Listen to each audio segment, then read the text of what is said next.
The Battle of Norway, April–June 1940, was a critical early campaign of World War II, in which Nazi Germany launched a surprise invasion of Norway to secure strategic ports, iron ore shipments and naval bases. The campaign highlighted the importance of the North Atlantic, the challenges of amphibious operations, and the limitations of Allied planning. Though ultimately successful for Germany, the battle had far-reaching implications for the war in Northern Europe and the Atlantic theater. Background: why Norway mattered. 1. Strategic importance. Norway's coastline offered Germany access to the North Atlantic for U-boats and surface vessels. Key ports like Narvik provided ice-free harbors for naval operations year-round. Control of Norway allowed Germany to protect shipments of Swedish iron ore, critical for its war industry, especially during the winter when the Baltic ports were frozen. 2. Neutrality and Allied concerns. Norway was officially neutral, as were other Scandinavian countries. The Allies feared that Germany might seize Norwegian ports, threatening Atlantic shipping and the iron ore trade. British and French planners considered preemptive occupation to block German access, but delayed decisions created opportunities for Germany.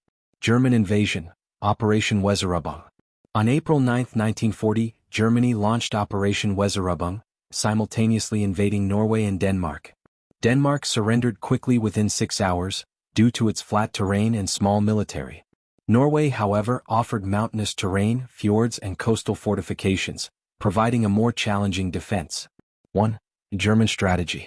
Germany used combined arms operations including amphibious landings at key ports like Oslo, Trondheim, Bergen and Narvik.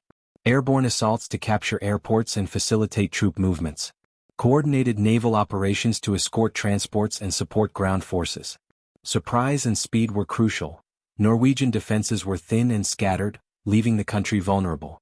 2. Norwegian and Allied response. Norway's army was small and ill-equipped, relying on fortifications at Oslo, Narvik and Bergen.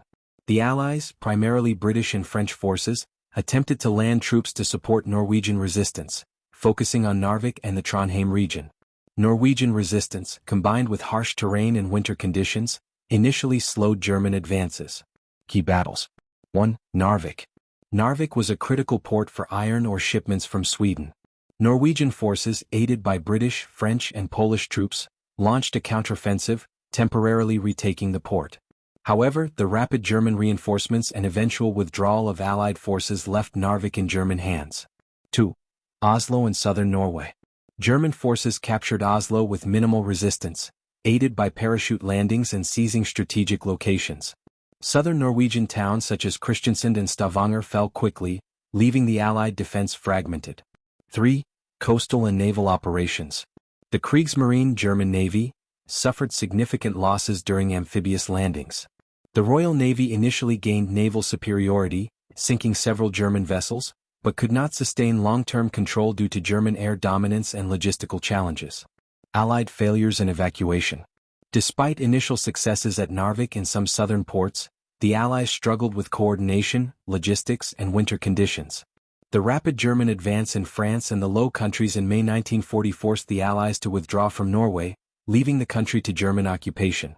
Norway remained under German control until the end of World War II in 1945. Consequences of the Battle of Norway. 1. Strategic gains for Germany. Germany secured control of Norwegian ports and airfields. Safe transport of Swedish iron ore through Narvik. Basis for U-boat operations in the North Atlantic, threatening Allied shipping. 2. Political and military lessons. Norway's invasion demonstrated the importance of surprise, combined operations and air superiority in modern warfare. The Allies' delayed decision-making and coordination problems highlighted strategic and operational weaknesses early in the war. 3. Impact on leadership. The campaign contributed to resignations and criticism within the British government, including the dismissal of Prime Minister Neville Chamberlain shortly thereafter. Adolf Hitler and the Wehrmacht learned lessons in amphibious and airborne operations, influencing later campaigns in Europe. Legacy. The Battle of Norway emphasized that geography, surprise, and logistics can determine outcomes even in modern mechanized warfare. Norway's resistance, though ultimately unsuccessful, boosted Allied morale and inspired ongoing resistance movements under Vidkun Quisling's puppet regime. The campaign underscored the strategic significance of Scandinavia in the broader conflict of World War II and the importance of controlling northern sea routes for both Axis and Allied powers. The Battle of Norway, 1940, was a pivotal early World War II campaign that showcased both German military innovation and Allied unpreparedness. While the Allies failed to prevent German occupation, the campaign had lasting implications. It secured strategic resources and ports for Germany, highlighted the challenges of joint operations and rapid response, served as a learning ground for both Axis and Allied forces in amphibious warfare and combined arms operations. Ultimately, Norway became a critical theater in the North Atlantic, shaping subsequent naval and air strategies and demonstrating the importance of strategic geography in wartime planning.